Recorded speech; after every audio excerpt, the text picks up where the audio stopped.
Hi, this is Dante again from Hong Kong, and welcome to my channel. And today, in this episode, this episode will be the last one that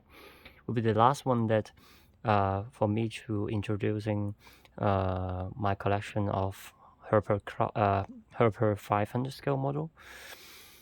Today will be a bit different compared to the previous video that I made. Other than just Boeing and Airbus. You see, nowadays the airliner manufacturing industry, it is being dominated by Airbus and Boeing. So today I'm trying to making some different, introducing some of the old time jets, but also some small regional jets from other manufacturer.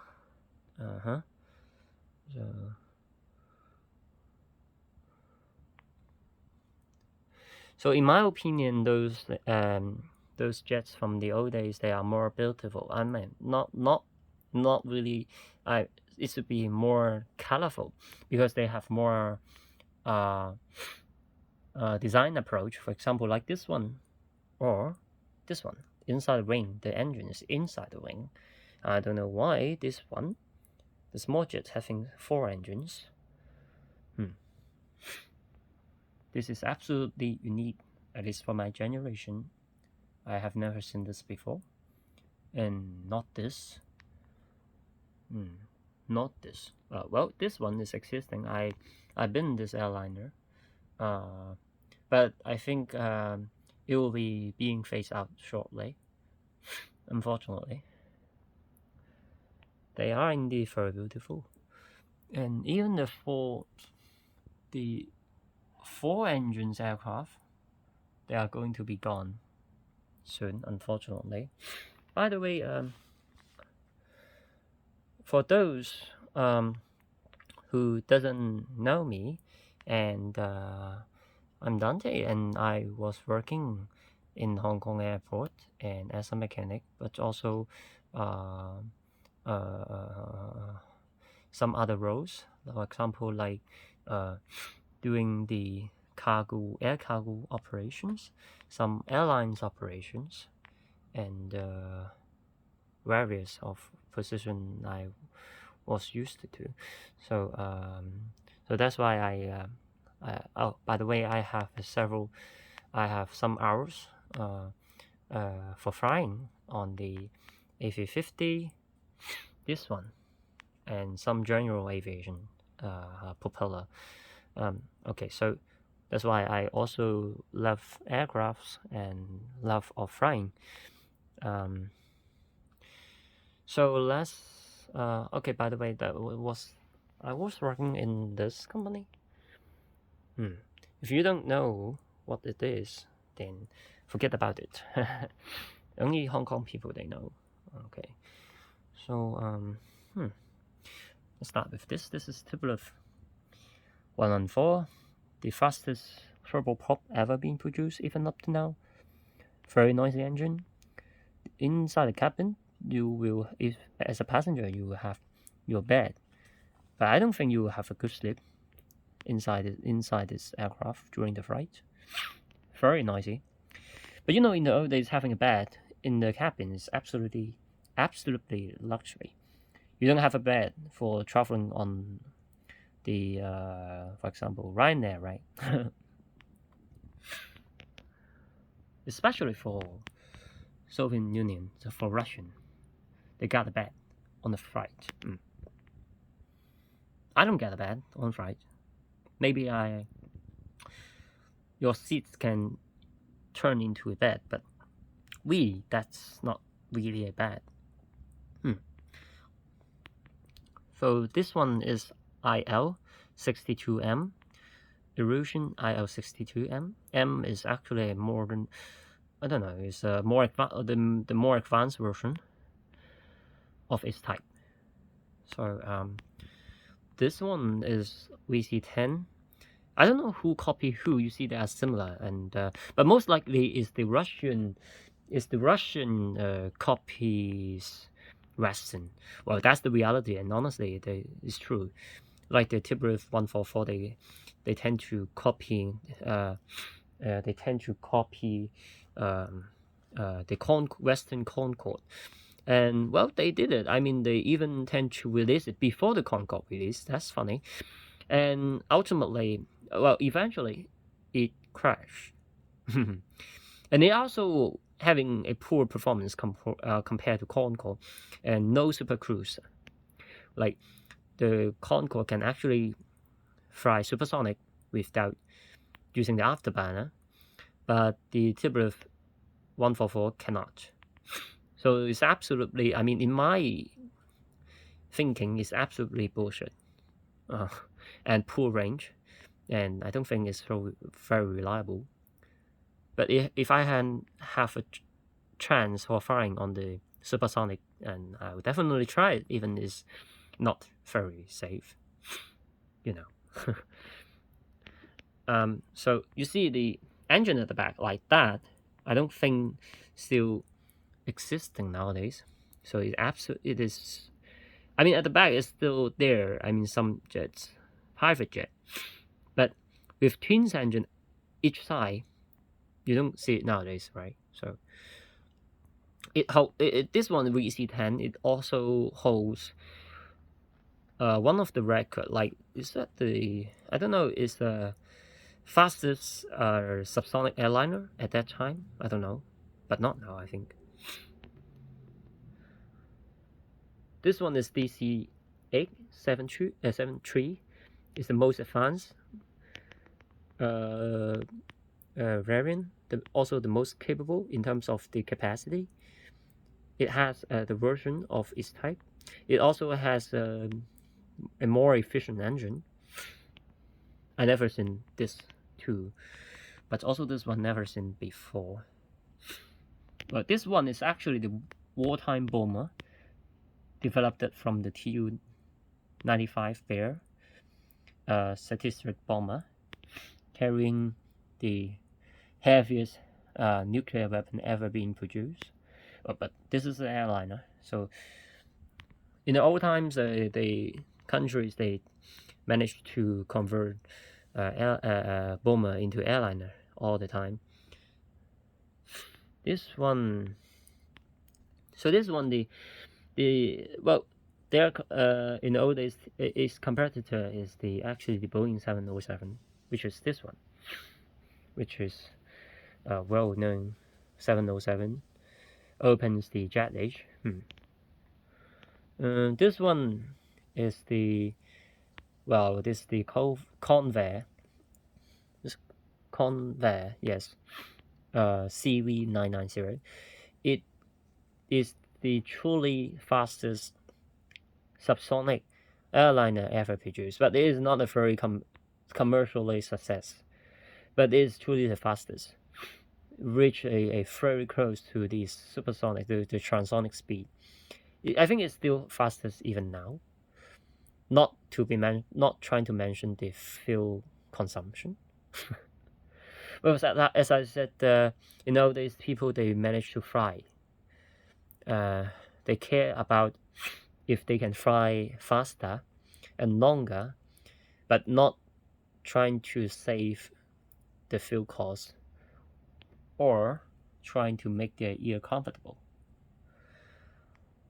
I can imagine it is a very good time for human being, you know, always having new invention, unlike nowadays. All these airliners, the design stopped it like this. And although some people, they might be not agreeing, because you say, oh, okay, saving more fuel and speed might be not everything. Well, that is their thinking. Well, they might be right.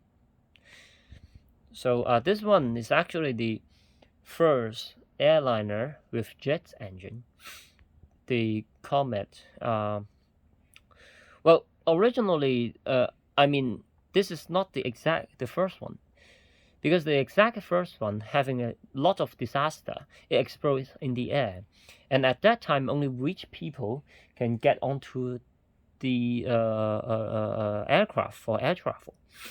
and you got disaster, and your reputation go down.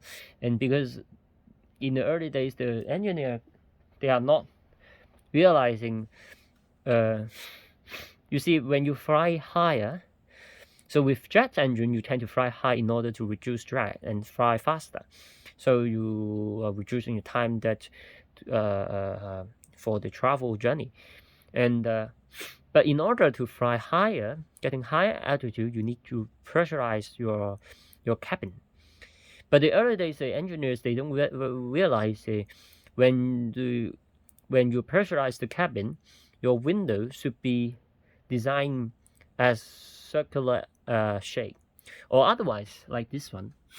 If this, for example, this is a window, and if not circular, the pressure will concentrate on each of this corner, and when getting longer time, it will crack and fatigue. I don't know if it's fatigue or crack, whatever it is, so it will explode.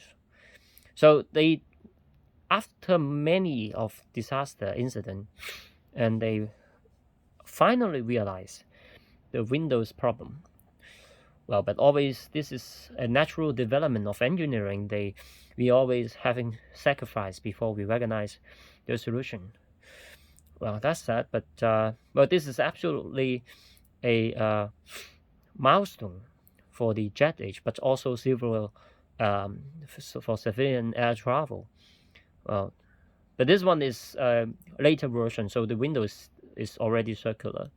It's the most advanced version, I think, for its type. So it's for Mexican,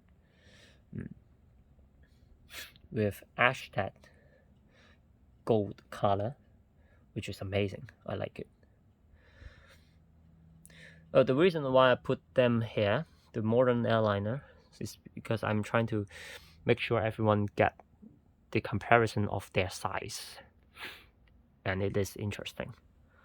So they are not old jets, all right? So this is very advanced, and this one, yeah, pretty advanced, and this one is super advanced, and yeah. So the 737 Max, so not to mention yet. Oh, the 707. It has the this one, the 707-300 series. It has the more powerful engine compared to other 300 series, because the 300 series, there are several, not much, several of its type. Some airline are having a relatively more powerful engine of the 300 series. They got two options actually. So this one is pretty special, I think. And Royal Jordan, there are flights to Hong Kong. And this is also a club model. It's very detailed. The pitot tube. The pitot tube is not here.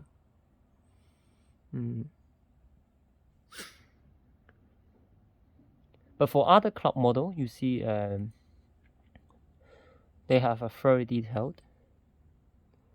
The pitot tube, the warning sign, the mark of hazard zone.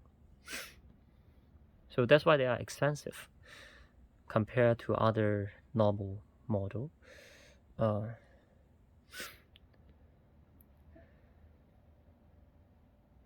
This one is Embraer 195.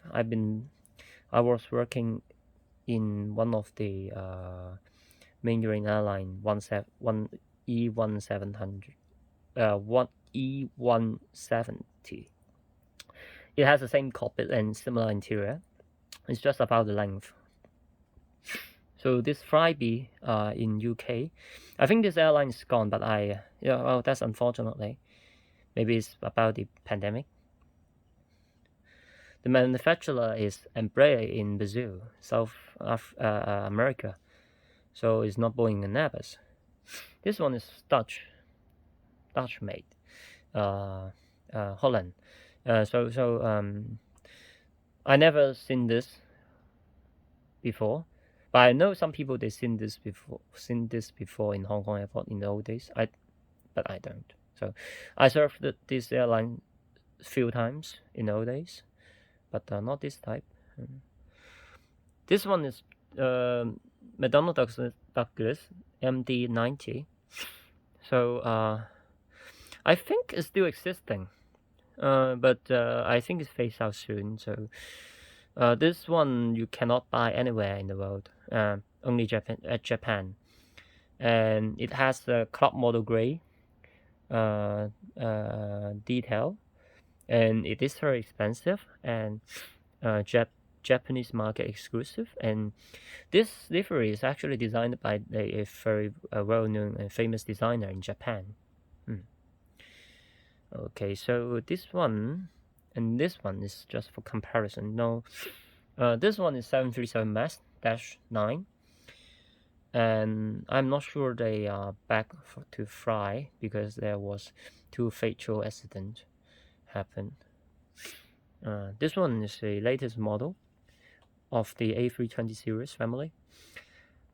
A321LR is actually the long-range version of the A321neo. Neo stand for NEO stand for the new engine option. It has the latest up-to-date engine with a decent fuel efficiency. But generally, the cockpit has no change, and general design no change. 320. This one is actually Bombardier CS300. So they turned the name into the Airbus A320 A320. So this one is a 300 variant. I try to not mention this further because it's already introduced in old days. This one is Bombardier CRJ 900. I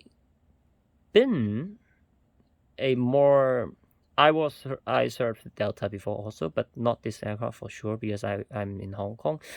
But I've been a similar aircraft called Global Express 6000 from one of my very good friend Jason. He was working in Bombardier as a demo pilot, and he's very nice, and he was inviting me to onboard his private jet. So, well, I've been a similar thing, but not this. 4 engine for a regional jet. I think it's the only one. No, yes, I don't know, but it's absolutely you won't be able to see it nowadays. Maybe it's still operating in some corner of this planet. But well, as a passenger, I will feel safe. 4 engines.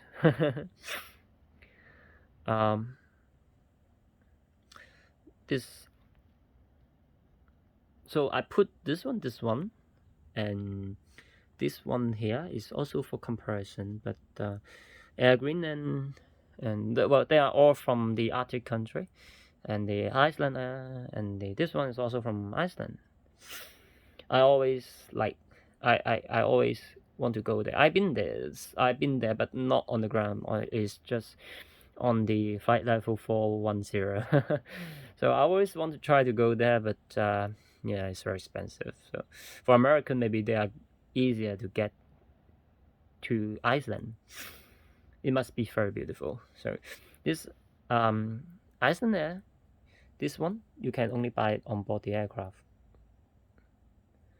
So you have to go Iceland.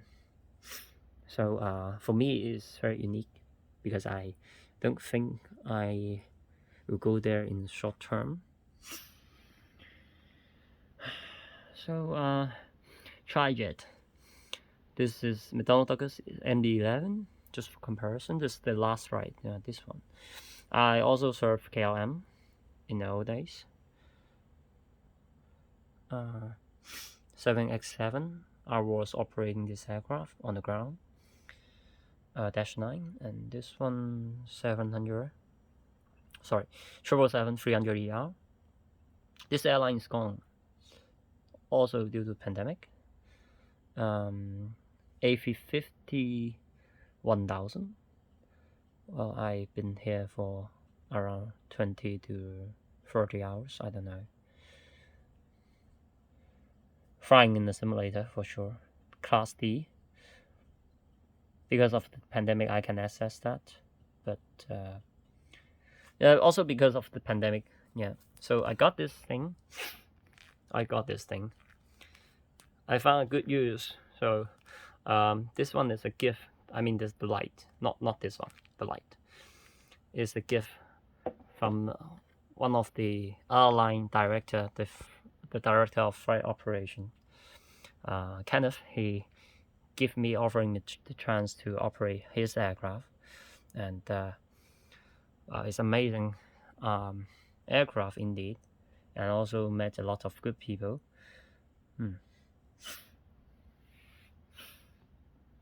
So thanks for Yuri Usuman for giving me this tag.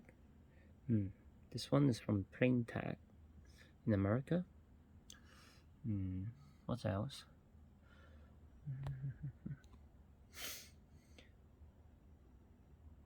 This one is 990, the Convair 99CV990. This one is from the actual aircraft, not this one, but the same type.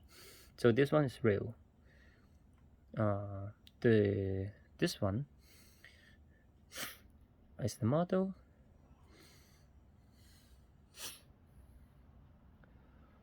And this one is my favorite. But this is all gory because the time has changed. My favorite aircraft, A380. So this one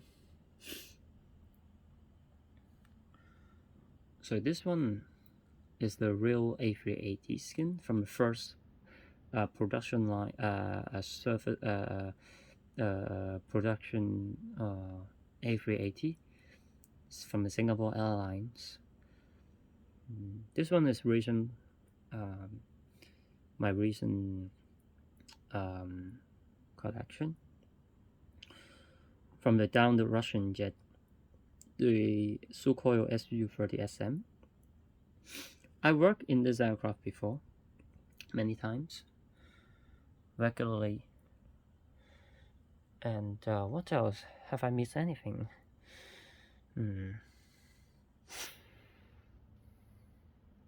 Not really. Well, I think that's it for today now. Thanks for watching, and if you guys have any questions, feel free to ask in the below's comment, and have a nice day.